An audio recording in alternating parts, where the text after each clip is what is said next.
बीवी की परेशानी। बेटे ने सिखाया माँ और बहन को सबक। कहानी। महेश ऑफिस से आया तो देखा सौम्या कमरे में मुंह फुलाए बैठी थी।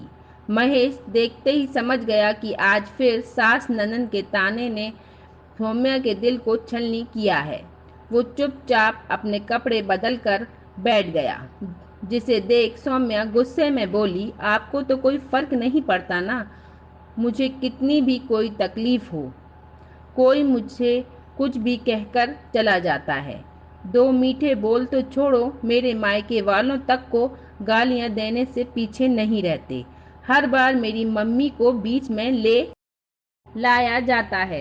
कितना भी अच्छा खाना बनाओ फिर भी कभी दीदी को उसमें स्वाद नहीं आता। वे जब भी घर आती हैं पूरे घर की सफाई मुझसे दिवाली की सफाई की तरह करवाती हैं। एक एक पर्दा, चादर, तकिया सब बदल देती हूँ। फिर भी कहती हैं साफ सफाई नहीं करती हो, इसलिए घर में बरकत नहीं होती। अब आप ही बताइए मैं क्या करूं? आज ही की बात ले लीजिए, ममता दीदी ने बोला साड़ी खरीदने चलना है। मैंने साड़ी पहन ली तो बोली गंवार लग रही हो, जाकर सूट पहनो। इस बार मैंने सूट पहन लिया। गुस्से से बोली, घर की बहू घर से बाहर सूट पहन के जाती है क्या? मुझे क्या कुछ नहीं सुनाया? आखिर मुझे समझ नहीं आता मैं इन सब को खुश कैसे करूं? सौम्या सिर पकड़कर बैठ गई। अरे यार, मैं भी तंग आ गया हूँ रोज रोज की तुम्हारी शिकायतों से। फिर कुछ सोच महेश बोला, एक काम करो, अभी तक तुम पूरे मन से काम कर रही थी, अब तुम काम से बचना शुरू कर दो। दीदी के आने पर कुछ भी काम मत करना, खाना भी सादा बनाओ, कोई स्पेशल डिश बनाने की ज़रूरत नहीं। जो घर में रहता है वही काम निपटा कर अपने कमरे में जाकर बैठ जाया करो। किसी को कुछ पूछने की ज़रूरत नहीं। अरे आप कैसी बातें करते हैं? घर की बेटी आई हो और बहू ऐसे उल्टे सीधे काम करेगी तो आप ही मुझे घर से निकाल देंगे। कैसी बेकार की सलाह दे रहे हैं मुझे? सासू माँ तो मेरा जीना हराम कर देंगी। आप तो कुछ ऐसा कीजिए जिससे मुझे इन सब बातों से छुटकारा मिल सके। अरे यार, तुमने मेरी पूरी बात तो सुनी ही नहीं और चिल्लाना शुरू कर दिया। सौम्या अचंभित होकर महेश को देखने लगी। तब वो आगे बोला, देखो, जब से शादी हुई है तब से तुम ही नहीं मैं भी बहुत परेशान हूँ, माँ और दीदी से। इन लोगों ने ही तुम्हें मेरे लिए पसंद किया, फिर अब उन्हें तुम्हारी कोई बात अच्छी नहीं लगती। तुम आगे बढ़ बढ़कर उनकी हर फरमाइश पूरी करती हो, मगर वे हर बार कोई ना कोई कमी बताकर तुम्हें शर्मिंदा करती हैं। यह सब शायद किसी सीरियल के ड्रामे में होता होगा, जो अब माँ और दीदी तुम्हारे साथ करती हैं। तो क्यों ना थोड़ा ड्रामा हम भी कर लें? मतलब? मेरी प्यारी बीवी, एक बार मैं जैसा कहता हूँ वैसा करके देखो। महेश ने सौम्या के कानों में कुछ कहा, जिसे सुनकर सौम्या धीरे धीमे धीमे मुस्काई। फिर महेश ने जैसा कहा उसने वैसा करना शुरू कर दिया। कुछ दिन बाद महेश बैठा टीवी देख रहा था। तभी खाना खाती ममता दीदी गुस्से में बोली, देखो तो भाई, कितनी बेस्वाद कड़ी बनाई है। ये नहीं कि थोड़ी सी पकौड़ी डाल देती, वो घर से ज्यादा बेसन नहीं था दीदी, तो बूंदी डाल देती।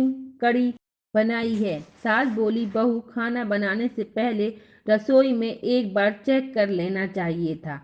हद होती है, तुम्हें तो रसोई भी संभालना नहीं आता। 1 साल होने आया है, आखिर तुम्हें अकल कब आएगी? शाम के समय बहन ममता फिर महेश से शिकायत करती है, देख रहा है भाई, जहाँ देखो चारों तरफ धूल जमी हुई है। सौम्या से तो कुछ साफ सफाई होती ही नहीं।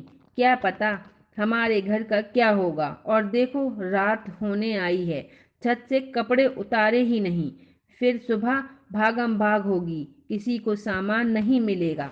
सासू माँ भी अपनी बेटी की बातों में आकर बोली, बेटा जब लड़की देखने गए थे तो इनकी माता जी ने कहा था कि आपका घर यूं चुटकियों में संभाल लेगी, मगर अब देख रही हूं इस घर की दुर्गति होने वाली है। तभी महेश टीवी बंद कर कर बोला, सौम्या तुम अपना सामान पेपर वगैरह इकट्ठा कर लो, कल सुबह ही हम लोगों को निकलना है। इतना सुनते ही बहन माला और महेश की माँ के कान खड़े हो गए और वह बोली, कहाँ जा रहे हो तुम लोग? अरे माँ, मैं भी रोज की चिक चिक से परेशान हो गया हूँ। आपने सही कहा, इसको कुछ नहीं आता। और अब देखो मेरी माँ और बहन कितनी परेशान रहती हैं। महेश की यह बात सुनकर बहन फूली न समाई। माँ के कलेजे में जैसे ठंडक पड़ गई। अब लगता है इसे मायके छोड़कर ही आएगा।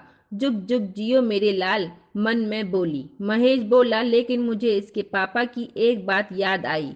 उन्होंने कहा था मेरी बेटी बीएड एमएड कर रखा है, नौकरी करने के इच्छुक है, तो मैंने अपने दोस्त से कहकर उसके स्कूल में इसके लिए अप्लाई किया है। कल जाकर इंटरव्यू देगी और अगले दिन से नौकरी पर जाएगी। अब से रोज की चिक चिक से मुक्ति। माँ, अब आप आराम से अपनी रसोई संभालो या तो कोई खाना बनाने वाली रख लो। उसे अच्छे से बताइए क्या क्या बनना है और कैसे बनना है, तो तरीके से खाना बनाएगी। और दीदी आप तो महीने में 4-6 बार इस घर के चक्कर लगाते हो। अब घर की सफाई की जिम्मेदारी आपकी। अब आओ तो झाड़ू, छत, बालकनी की सफाई सब आपके हवाले। जब जितना मन करे साफ सफाई करती रहना। महेश की बात सुन बहन माला सकते में आ गई और माँ का मुंह खुला का खुला रह गया। बहन बोली, यह तू क्या कह रहा है? सौम्या नौकरी करने जाएगी तो घर कौन संभालेगा? और हम कौन सा रोज आते हैं तो जो यहाँ के का काम संभालें, और हम अपने ससुराल में सफाई करेंगे या मायके में? और माँ इस उम्र में खाना क्यों बनाएंगी? कहीं तू पागल तो नहीं हो गया? अरे यार, जब आपको सौम्या घर में पसंद नहीं, इसका कोई काम पसंद नहीं, तो इसे बाहर जाकर काम करने दो और मुझे रोज रोज की चिक चिक से मुक्ति दो। इसके बाद अब मैं एक शब्द नहीं सुनूंगा, बोलकर महेश अपने कमरे में चला गया। माँ बेटी बैठकर एक दूसरे का मुंह देख रही थी। तब सासू माँ बोली, न जाने कैसा जमाना आ गया है, बेटा बहू को कुछ बात समझा ही नहीं सकते, सबको उल्टी ही लग जाती है। तभी सौम्या के ससुर जी बोले, अरे मैं तो कहता हूँ बहुत अच्छा जमाना आ गया। तुम ही पुराने जमाने की सासों की तरह व्यवहार कर रही थी। आखिर सब किया कराया तुम्हारा ही तो है। नई बहू को घर आते ही नौकरानी काम वाली समझ लिया। अरे उसे थोड़ा वक्त प्यार देते, एहसास कराते कि उसका घर है, धीरे धीरे सब सीख जाती। अरे मैडम जी, 30 साल की गृहस्थी संभाली आपने, उसे 3 साल तो दे देती, मगर नहीं, रोज रोज नए ताने, टोका टोकी। अब वक्त बदल गया है, तुम भी बदल जाओ, संभल जाओ। हंसते हुए घर से बाहर निकल गए। आगे से ननंद ममता ने मायके के मामलों में टांग अड़ाना बंद कर दिया। माँ जी भी समझ गई, ज्यादा बोला तो बेटा बहू को लेकर अलग गृहस्थी बसा लेगा। सौम्या अब नौकरी के साथ साथ घर को भी अच्छे से चला रही थी। अगर कोई कमी रह भी जाती तो उसे नज़रअंदाज कर दिया जाता था। अगर ये कहानी आपको पसंद आई हो तो इसको लाइक करें, शेयर करें, सब्सक्राइब करें।